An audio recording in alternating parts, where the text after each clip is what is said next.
Okay, good morning dear students. നമ്മൾ discuss ചെയ്യുന്നത് നിങ്ങൾക്കറിയാലോ, നമ്മളുടെ കണ്ടൻറ്റ് കൊളോണിയൽ ഡിസ്കോഴ്സാണ്. നമ്മൾ നേരത്തെ മിസ്സിൻ്റെ ക്ലാസ് നിങ്ങൾ ശ്രദ്ധിച്ചിട്ടുണ്ടെങ്കിൽ മനസ്സിലാവും, നമ്മളെ പുറത്തുള്ള ഫോറിനേഴ്സ് എങ്ങനെയാണ് നമ്മൾ ഒബ്സർവ് ചെയ്തത്. ഇന്ത്യക്കാരെ, അതായത് നമുക്കറിയാലോ നമ്മുടെ ഇന്ത്യയിലുള്ള എക്കണോമിക്കലി, പൊളിറ്റിക്കലി, സോഷ്യലി എല്ലാ കാര്യങ്ങളും അവരെങ്ങനെയാണ് ഒബ്സർവ് ചെയ്തത്. അവരുടെ ഓരോ ഫിലോസഫേഴ്സ് ആൻഡ് ട്രാവലേഴ്സ്, അതായത് കൊളോണിയലിസം എന്ന വേർഡ് ഇന്ത്യയിൽ കൊണ്ടുവന്നത് ബ്രിട്ടീഷുകാരാണ്. അവരൊരു ഫോറിനേഴ്സാണ്. അവർ ബ്രിട്ടൻ ആയാലും ഇപ്പോൾ പോർച്ചുഗീസ് ആയാലും ഗ്രീക്ക് ആരാണെങ്കിലും നമ്മുടെ ഇന്ത്യയിൽ വന്നപ്പോൾ ഇന്ത്യയെ ശരിക്കും പഠിച്ചിട്ടും ഒബ്സർവ് ചെയ്തിട്ടുമാണ് അവർ ഇന്ത്യയിൽ എന്ത് ചെയ്തത്, അവരുടെ കുത്തക അല്ലെങ്കിൽ അവരുടെ ആ ഒരു അവകാശം ഇവിടെ ഫിക്സ് ചെയ്തത്. നമ്മളെ ഭരിക്കണം എന്നുള്ള ചിന്തയായി വന്നത് നമ്മളെത്രത്തോളം എന്താണ്, നമുക്ക് അത്യാവശ്യം നോളജ് ഉണ്ടോ ഇല്ലേ, നമ്മൾ ഡിവൈഡ് ആൻഡ് റൂൾ പോളിസി ഇവിടെ ചേർക്കാൻ പറ്റുമോ, നമ്മൾ അത്രയും നല്ല യൂണിറ്റിയിൽ നിൽക്കുന്ന ആൾക്കാരാണോ, അങ്ങനെയൊക്കെ നമ്മളെപ്പറ്റി നന്നായി പൊളിറ്റിക്കലി നമ്മൾ സ്ട്രോങ് ആണോ, എക്കണോമിക്കലി നമ്മളുടെ എത്രമാത്രം നമുക്ക് റോ മെറ്റീരിയൽസ് നമ്മളെ കയ്യിലുണ്ട്, അങ്ങനെയുള്ള നമ്മുടെ ജോഗ്രഫിക്കൽ കണ്ടീഷൻ എങ്ങനെയാണ്, അങ്ങനെ നമ്മുടെ ജോഗ്രഫിക്കൽ കണ്ടീഷനായിട്ടും എക്കണോമിക് കണ്ടീഷനായിട്ടും സോഷ്യൽ കണ്ടീഷനായിട്ടെല്ലാം നമ്മളെ നന്നായിട്ട് എന്ത് ചെയ്യുന്നു, പഠിച്ച് അറിഞ്ഞതിന് ശേഷമാണ് ഫോറിനേഴ്സ് ഇവിടെ വന്നതെന്നാണ് നമ്മൾ കഴിഞ്ഞ ക്ലാസ്സിൽ നമ്മൾ ഡിസ്കസ് ചെയ്തത്. അതേപോലെ കൊളോണിയൽ ഡിസ്കോഴ്സ് എന്ന് പറയുന്നത് അതിൻ്റെ ഫോളോ അപ്പാണ് നമ്മൾ ഈ ഒരു പാർട്ടിൽ വായിക്കുന്നത്. അതായത് കൊളോണിയൽ ഡിസ്കോഴ്സിൽ കൊളോണിയൽ പേഴ്സ്പെക്റ്റീവ് എന്താണ്, missionary perspective and administrative perspective and census and survey, village and cities നമുക്ക് ഇതിൽ പഠിക്കാം. അതായത് ക്രിട്ടിക്സ്, നമുക്ക് ഫസ്റ്റ് പാർട്ടിലെ ഒരു ഫോളോ അപ്പ് തന്നെയാണ് ക്രിട്ടിക്. അതായത് ഈ ഒരു എന്താ പറയുക, നമ്മുടെ ഈ ഇൻഡോളജി എന്ന് പറയുന്ന ഈ ഒരു കൺസെപ്റ്റിൽ ക്രിട്ടിക്സ് ഉണ്ടായിരുന്നു, വിമർശനം. എന്താണ് വിമർശനം? അതിൽ നമ്മൾ പറഞ്ഞല്ലോ മെഗസ്തനീസിനെ ഇൻഡിക്ക എന്ന് പറഞ്ഞല്ലോ. മെഗസ്തനീസിനെ ഇൻഡിക്കയിൽ പറയുന്നതും പിന്നെ അൽബറൂണിൻ്റെ ആ ഒരു അദ്ദേഹത്തിൻ്റെ റൈറ്റിങ്സ്, അതൊക്കെ ഫോറിനേഴ്സാണ്. അവർ നമ്മൾ ഒബ്സർവ് ചെയ്ത കാര്യം, നമ്മൾ ഡോക്യുമെൻറ്റിൽ പറയുന്ന കാര്യം, റെക്കോർഡഡ് ഡോക്യുമെൻ്റ് ഉണ്ട്, അതിൽ പറയുന്നൊരു കാര്യമാണ് കാസ്റ്റ് സിസ്റ്റം. അൽബറൂണി പറഞ്ഞില്ലേ കാസ്റ്റ് സിസ്റ്റം. ആ കാസ്റ്റ് സിസ്റ്റത്തിൽ ബ്രാഹ്മണന്മാരെ കുറച്ചും കൂടി എന്ത് പറയുന്നുണ്ട്, ബ്രാഹ്മണന്മാരുടെ rights and rules and regulations കൂടുതലാണ്, അവരുടെ മൊണോപ്പൊളിയാണ്, താഴെയാണ്, കർഷകർക്ക് അത്ര അവകാശങ്ങളില്ല എന്നൊക്കെ പറയുന്നുണ്ട്. അതൊക്കെ കുറച്ചും കൂടി ഓവർ എംഫസൈസ് ചെയ്തിട്ടില്ലേ എന്നാണ് മറ്റുള്ളവർ മറ്റേ എഴുത്തുകാരും ട്രാവലേഴ്സും അല്ലെങ്കിൽ എന്താ പറയുക ഫിലോസഫേഴ്സും ട്രാവലേഴ്സും ഫോറിനേഴ്സൊക്കെ നമ്മളെ വിലയിരുത്തും. ഇന്ത്യൻ ഹിസ്റ്ററി അല്ലെങ്കിൽ ഇന്ത്യൻ നമ്മുടെ കൾച്ചറൊക്കെ വിലയിരുത്തുമ്പോൾ കുറച്ചും കൂടി ബ്രാഹ്മണവരുടെ കുത്തവകാശം കൂട്ടി പറയുന്നില്ലേ എന്നൊരു സംശയമുണ്ട്. അതൊരു ക്രിട്ടിക്സ് ആയിട്ട് എടുക്കുക. അതേപോലെ തന്നെ നമ്മുടെ ഹിമാനി എന്ന് പറഞ്ഞ ആളാണെങ്കിലും എഡ്വേർഡ് സെഡും റൊണാൾഡ് എന്ന് പറയും, ഇവരൊക്കെ നമ്മുടെ ഫോറിനേഴ്സാണ്, റൈറ്റേഴ്സാണ്, അല്ലെങ്കിൽ അവർ ട്രാവലേഴ്സാണ്. ഇവർ പറയുന്നത് കാസ്റ്റിൻ്റെ കാര്യത്തിലും tribe, race, customs and law, next എന്താണ് പൊളിറ്റിക്സ്, ഏത് സെക്ഷൻ എടുത്താലും ഇന്ത്യ അതിൻ്റേതായ റിയാലിറ്റിയിൽ തന്നെ അവതരിപ്പിക്കണം. എന്നാലേ നമുക്ക് പിന്നീട് വരുന്ന ആളുകൾക്ക്, റൈറ്റേഴ്സിനും സ്കോളേഴ്സിനും ട്രാവലേഴ്സിനൊക്കെ എന്ത് ചെയ്യാൻ പറ്റും, നമ്മൾ അനലൈസ് ചെയ്യാൻ പറ്റും എന്നാണ് ആര് പറയുന്നത്, ക്രിട്ടിക്സായ കുറച്ച് ആൾക്കാർ പറയുന്നത്. ഓക്കെ, ഞാൻ അഡ്വാർഡ് സെഡ് എന്ന് പറഞ്ഞ ഒരാളും റൊണാൾഡ് എന്ന് പറയുന്ന ആളും both pointed that the knowledge became fixed with categories caste. അതായത് ആ നോളജ് എന്തായിരിക്കണം, ഫിക്സഡ് ആയിരിക്കും, ശരിയായിരിക്കണം knowledge.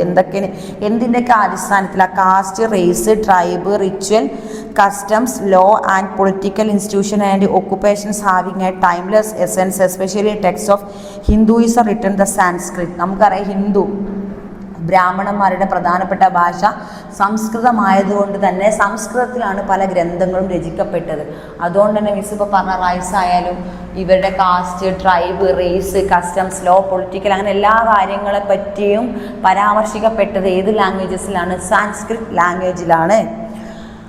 Then, interestingly enough, the process of giving importance to the text as only source of knowledge about Indian society and culture, Indian സൊസൈറ്റീനെ കൾച്ചറിനെ പറ്റിയൊക്കെ അറിയുന്നത് ആ Sanskrit ലാംഗ്വേജിലാണ്.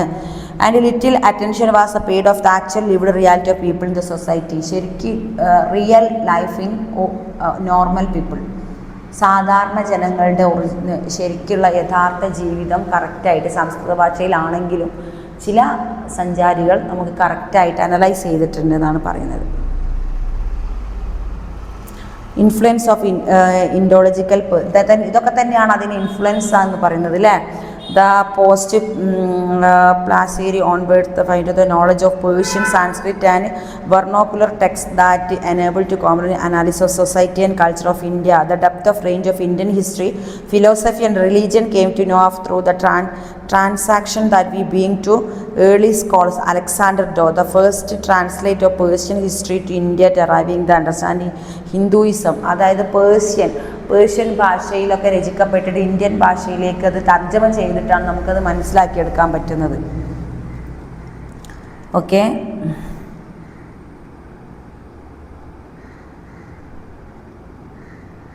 Colonial discuss next point ആണ്. കൊളോണിയൽ ഡിസ്കസിൽ എന്താണ് പറയുന്നത്? ഒബ്ജക്റ്റീവ്സ് പഠിക്കാനുണ്ട്, അതിൻ്റെ ഇൻട്രൊഡക്ഷൻ.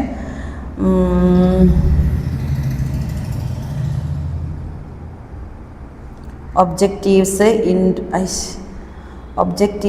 ഇൻട്രൊഡക്ഷൻ എന്താണ് എന്നൊക്കെ. കൊളോണിയൽ ഡിസ്കസ് എന്താണ്? Colonial perspective, missionary perspective, administrative perspective, then influence of discuss the sociology of India,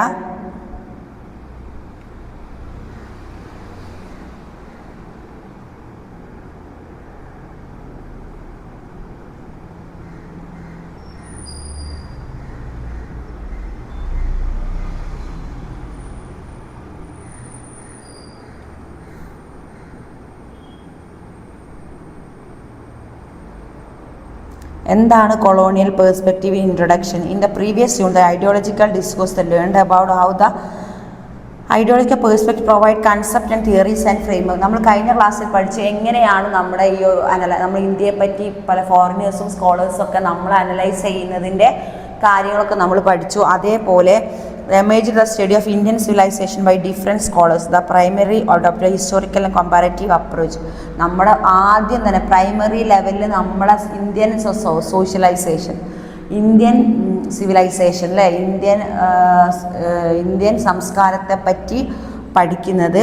concept and theories, നമ്മുടെ കൺസെപ്റ്റ്, നമ്മുടെ theories and framework emerged from the study of Indian civilisation of different scholars. They adopt the historical comparative approach. അവർ ഏത് approach എടുത്തത്? Historical comparative approach എന്ന ലെവലിലാണ് നമ്മൾ ഇന്ത്യയെ നോക്കിക്കണ്ടത്. Their understanding of Indian society is a structure of largely based on their study of classical text and literature such as Veda, Upanishad and Purana. നമുക്കറിയാം നമ്മുടെ classical text ഇന്ത്യയെ colonial perspective പ്രകാരം, colonial perspective എന്ന് പറഞ്ഞാൽ ഫോറിനേഴ്സിൻ്റെ കാഴ്ചപ്പാട് പ്രകാരം India ഒരു classical റൈറ്റിങ്സിൻ്റെ കലവറയാണെന്നാണ് പറയുന്നത്. അത്രയും ക്ലാസിക്കൽ റൈറ്റിങ്സ് ഉണ്ട്. അതിന് എക്സാമ്പിളാണ് Veda, Upanishad and Purana. Okay, Veda, Upanishad and Purana. Veda, Upanishad and Puranas, and derived the study of text the help of Brahmin scholars and presented Indian society as sage and timeless and now social cultured variation. Indian society was seen as a set of rules and very Hindu followed. അപ്പോൾ Indian society എന്ന് പറയുന്നത് ഹിന്ദു ലെവലിലാണ്. കാരണം ബ്രാഹ്മണ ഭാഷയൊക്കെ ഒരു ഹിന്ദുക്കളുടെ കുത്തവക ഭാഷയാണ്. അതുകൊണ്ട് തന്നെ ഹിന്ദു ബേസ്ഡ് ആയിട്ട്, റിലീജിയസ് ബേസ്ഡ് ആയിട്ടൊരു ഹിസ്റ്ററി ആണ് എന്നുള്ളതാണ്. അത് വേദ, പുരാണ, പിന്നെ ഉപനിഷത്തൊക്കെ ഹിന്ദു മതാചാര പ്രകാരമാണ് ഫിക്സഡ് ആയിട്ടുള്ള ഓരോ എന്താ പറയുക ഡോക്യുമെൻറ്റ്സ് ആണെന്നാണ് ഇവർ പറയുന്നത്. കൊളോണിയൽ പേഴ്സ്പെക്റ്റീവ് എന്താണ്? NB Alhad presented the first compilation of Hindu Dharmashastra of William John Colebrook, where other scholars who did not trouble work in India. H.S. Risley under from the census of India workplace in J.H. Hutton Last Census Commission.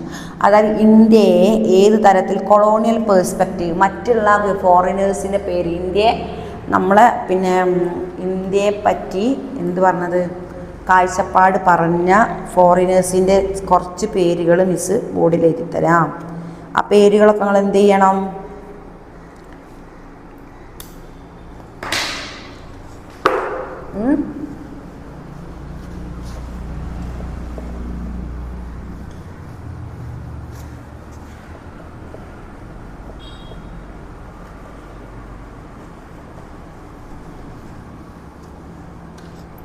നമുക്ക് എന്ത് ചെയ്യാം? കുറച്ച് പേരുകൾ ആരൊക്കെയാണ് നോക്കാം. Colonial പേഴ്സ്പെക്റ്റീവിലൂടെ ഇന്ത്യയെ നോക്കിക്കൊണ്ട കുറച്ച് ആളുടെ പേര് JH Hutton. JH Hutton, HUTTON.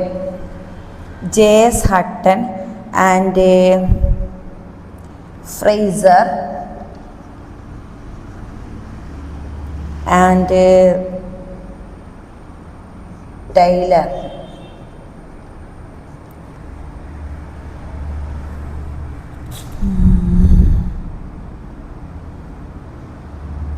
William വേർഡൻജോ, വില്യം വാൾ,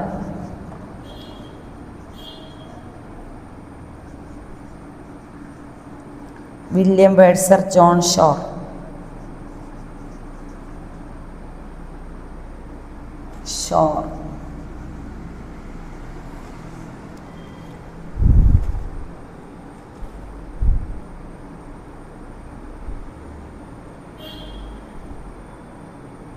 ഓക്കെ, ഇവരുടെ പേഴ്സ്പെക്റ്റീവ് കാഴ്ചപ്പാടാണ് നമ്മുടെ ഈ ഒരു കൊളോണിയൽ ഡിസ്കസിൽ നമ്മൾ ഡിസ്കസ് ചെയ്യുന്നത്. Indian society went through many changes including beginning of the modern era with introduction of industries, post and telegraph, railways and modern education growth, cities and new occupation etcetera are some the major development leading the rapid changes in Indian society. Indian സൊസൈറ്റിയിൽ ഒരു rapid change വന്നത് എന്തുകൊണ്ടൊക്കെയാണെന്ന് ഇവർ പറയുന്നത്?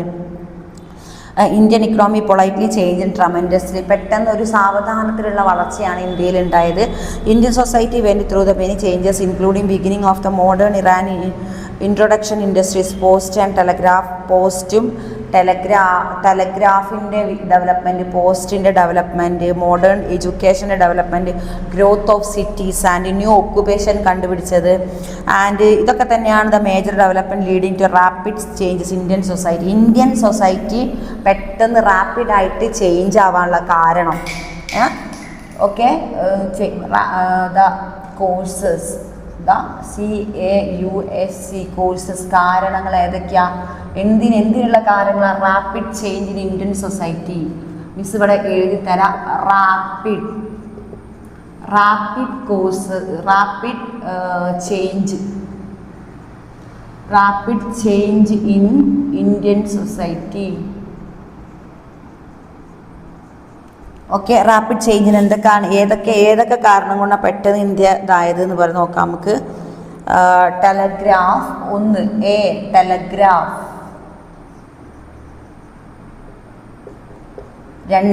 രണ്ടാമത്തത് വന്നത് എന്താണ്? Education. C വന്നത് ഗ്രോത്ത് ഓഫ് സിറ്റീസ്. ഇതൊക്കെ ഗ്രോത്താണ്, അതും ഗ്രോത്താണ്, ഒക്കെ ഗ്രോത്താണ്. Growth of cities. Next new occupation. Next railways.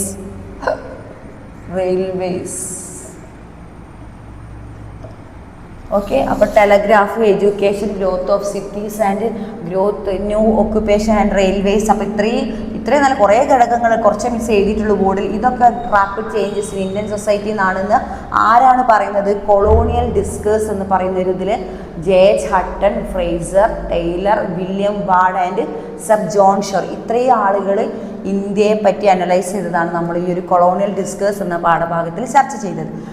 ഇത് ഓരോ പോയിന്റും. ടെലഗ്രാഫ് അതായത് ഗ്രോത്താണ്, ഇതെല്ലാം ഗ്രോത്താണ്. ഗ്രോത്ത് ഓഫ് സിറ്റീസ് മിസ് ഇവിടെ എഴുതിയിട്ടുണ്ട്. ഇതൊക്കെ ഗ്രോത്താണ്. മിസ് ബോർഡിൽ ഒന്നായിട്ട് എഴുതാം. മിസ്സിന് ക്ലാസ് ശ്രദ്ധിച്ചാൽ മതി. എഴുതിയിട്ടില്ല growth of telegraph, growth of education, growth of cities. വേണമെങ്കിൽ ഇവിടെ ഗ്രോത്ത് എന്ന് എഴുതിയിട്ട് നിങ്ങൾ എന്ത് ചെയ്യുക, അത് ഇങ്ങനെ മാർക്ക് ചെയ്ത് കൊടുത്താൽ മതി. Okay, growth of telegraph, growth of education, growth of cities and growth of new occupation, growth of railways, അങ്ങനെ ഡെവലപ്മെൻ്റ് ആയ എല്ലാ മേഖലകളും മൊത്തത്തിൽ തന്നെ റാപ്പിഡ് ചേഞ്ച്. അപ്പോൾ ചോദ്യം വരെ എങ്ങനെയാണ്? What is the which are the main points in rapid change in Indian society? Indian പെട്ടെന്ന് ചേഞ്ച് വരാനുള്ള എന്ത് കാരണങ്ങളാണ്? അപ്പോൾ ഒരു 10-12 കാരണങ്ങൾ നിങ്ങൾ എഴുതണം, എന്ന് നമുക്ക് മാർക്ക് സ്കോർ ചെയ്യാൻ പറ്റും.